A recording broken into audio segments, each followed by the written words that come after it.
Hey, I'm hoping this will be quicker than my last video, which I meant to make much shorter, but this is my Ocrevus, my first Ocrevus video. So I went in today and I got the Ocrevus. Did not have any problems with it. While I was getting infused, I had the half dose. They gave me 2 Benadryl and 2 Tylenol to take orally. Then they gave me Solumed IV. Then they made me wait a little while for that to all kick in. And then I was on the Ocrevus. They put me on a slow drip. They slowly increased it over time and checked my vitals and just made sure that I wasn't having any adverse reactions. I didn't. They took me off. I think it was over like 3 hours. I think it was 3 hours. And 3 or 4 hours later, they took me off, and I had to sit and just wait with them, just wait for a little while. I did get flushed, heat-wise. I got some heat flushing. I had some I get a Bengay feeling type thing with MS.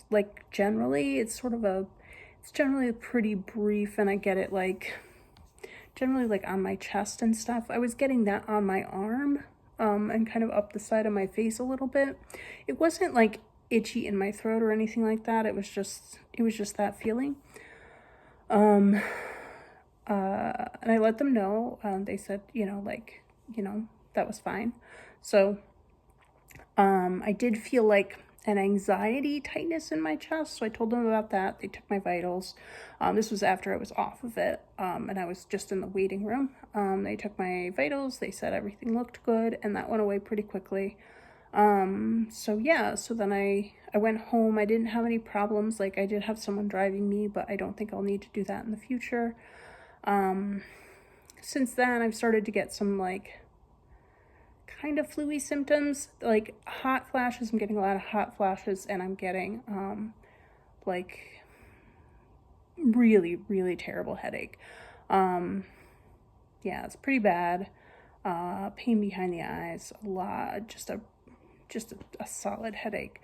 But generally speaking, I'm not, that's fine. I'll take some ibuprofen. My main issue was the way people handle payment for Ocrevus in the U.S. for my particular, situation, my particular insurance. I don't think it necessarily matters what insurance I've got, but I've got a high deductible. They don't do co-pays. Now I did, Genentech has a co-pay assistance program, and I applied for that. My doctor helped me get applied to that. That was great. And I got the assistance, no problem. They were like, hey, we'll give you X amount of money toward the infusion and toward the drug itself, which is very expensive. So anything that your insurance doesn't cover, will cover, specifically for the infusion of the drug and the drug itself, but not the infusion appointment or any supporting appointments, any MRIs, none of the pre-medications. So they won't cover the steroids and the orals. Not a big deal. That's going to be way less. So that was fine. But when I went in, so I got the paperwork with numbers on it, and they were take this into your doctor's office, give them these numbers, so that they can bill. And the receptionist looked at me like I had lost my mind. He was like, is this a relative? Who's paying? You're the guarantor. I was like, yeah, no, it's for me. I was so confused. He was so confused. Everyone was so confused. It was infuriating and terrifying, because I'm like, okay, I'm about to go get this medication. I'm going to get this medication. Am I going to have to pay it all out of pocket? What is going on here? So we went back and forth. He had no idea what I was talking about. And he was like, I'll check with my supervisor and I'll get back to you. I was okay. So I went back and I got my infusion.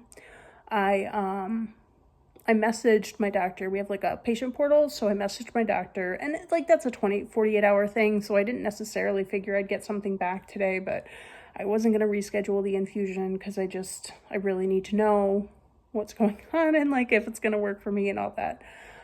So I messaged my doctor to ask, what is the process? How do I follow up on this? Where do I go from here?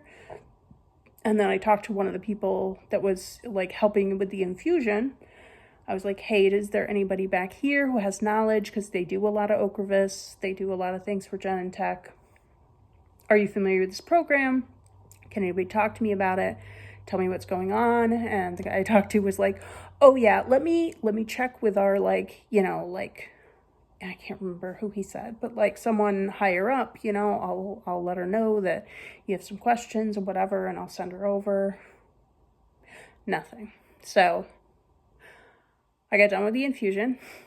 I went home and still nothing. So like, just, you know, like the receptionist was like, I'll talk to my supervisor. The guy was like, I'll talk to the head nurse or whatever. Nothing. And like, I do recognize that we have an overloaded system here, that things are slow. It's so funny because like, this is what I hear about like why we don't want like healthcare paid for, like nationalized healthcare, because we're going to get bad care. We're not going to know what's going on. And there's going to be like all sorts of craziness and shortages and whatever. Like, people, it's already there. It's already happening. And I have to pay millions of dollars, thousands of lives. It's insane. Little rant for you today. The US healthcare system is nuts. So anyway, got home, got a message from the staff at my doctor's office. So I really appreciate that they messaged me back so quickly. It was like quicker than I would have thought. But the message was like, oh, well, I don't know that they'll cover, like, you know, that since you don't have a copay, like, you know, they may, you know, the insurance will probably bill you. And they were like, call Genentech and talk to them. And I took that to mean like, if you don't have a copay, that you will be responsible for the whole thing. And I was like, that is insane. That is so much money. Why? That sounds like a really weird workaround. So like, it was a misunderstanding, thank goodness. But yeah, so basically I talked to them and they said, we will work with you. Like, we just need some information from your insurance. So like, just wait for the information to come to you. And then when you get a bill, you know, talk to us, send us some information. We'll cover, you know, what's left over. So that's good, because that was really scary. Yeah, that was the scariest part of the whole thing. Like, the infusion went really well. The care was really good. I felt, you know, like, they were really busy. So I do have a little bit of a concern. Like, I don't know. They would have taken care of it, but like, it was just insane in there. It was insane in there. People were running around all over and like, and just, yeah, there were like people just running around trying to get vials and stuff. Just really busy. It's a really busy system, and I think people just don't recognize where we are in like the knowledge arena, you know, like what we know and what we don't know, what we assume, and what, you know, they didn't tell me what I could do after I come home. Like, I've been having hot flashes and like this headache, and I don't, like, they didn't tell me what I could take or if I should take something. Like, should I have taken ibuprofen as soon as I got home? I waited because I wanted the Tylenol to wear off first. I don't know, because they don't tell me those things. They just, like, they waved and they were like, we'll see you in 2 weeks. Good luck. See you later. And so even though the infusion went really well, I'm just a little frustrated with the gaps, you know, of like what needs to happen, how it works. And like, I have sort of a vaguely medical background. I worked as a vet tech for a long time, so I've handled like chemotherapy drugs. I know about IV infusions and IV pumps and stuff like that, like drug interactions. I have some knowledge about that, but I don't have any knowledge about MS drugs and how those work, only enough to know that like there could be, you know, like there could be drug interactions and stuff like that, but like they don't tell you anything about that. I say they, but like they didn't tell me anything about that. And I think I think right now, like, obviously I would like that to be better, but I think what I really need to do is just be more organized and more upfront about what I need to know, and not assume that they're going to give me anything. Not assume that they're going to help me in any way with my own care. Like, I'm going to have to hunt it down. I'm going to have to get the information. I'm going to have to ask all the questions, write down all the answers, and just really pursue it, because they're just not going to do it, you know? And it's probably because they're overwhelmed. I want to give them that credit there. Like, it's been very hard to get people in healthcare right now, and they're really burnt out, and I do get that, but like, I am feeling very much an island right now. Very much an island. And it's very frustrating and difficult. Genentech, I will say, like, they've been very responsive and very helpful as far as the copay program. So I got a hold of someone pretty quickly, and they were able to explain it to me completely. And again, like, I think what happened was they just didn't understand, like, that my infusion center is not set up to bill them, and they won't do that. And so, like, the process that I need to go through is a little bit different, and I didn't know to ask. So maybe this will help somebody out there. Like, if you have additional support, maybe figure that out ahead of time.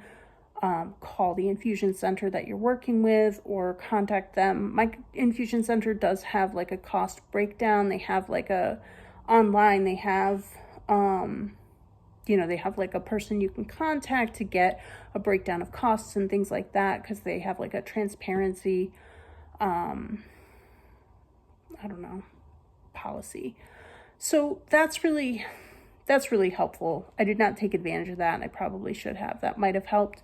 But I would just say, like, especially if you have financial concerns, you got to get ahead of it. You can't trust the doctor to get ahead of it for you, because in my experience, they're not going to.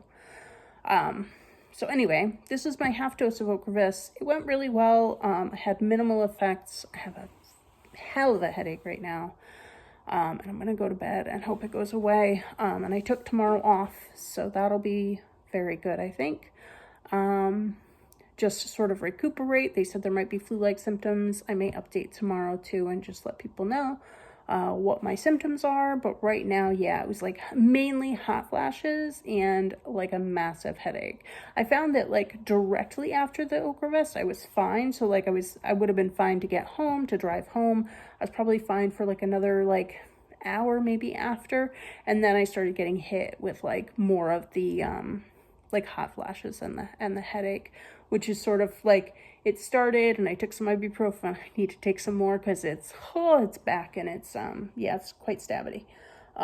So yeah, overall the Ocrevus itself, very easy process. They were very attentive and very careful about giving it. I felt very comfortable with that part of the process. So I feel good about that, and I'm really hoping it does help. And, I'll give it a couple weeks and kind of see where I am. I will say too, like I was having a major fatigue, like attack, I would say, for like the past month. So fatigue and heaviness, as I described in my last video, that's been very bad. And the heaviness is really like the thing that says like, oh, this is MS. I think that's the thing to me that really signals for me, like, nope, this is an MS thing. And like, that's definitely a thing that's going on.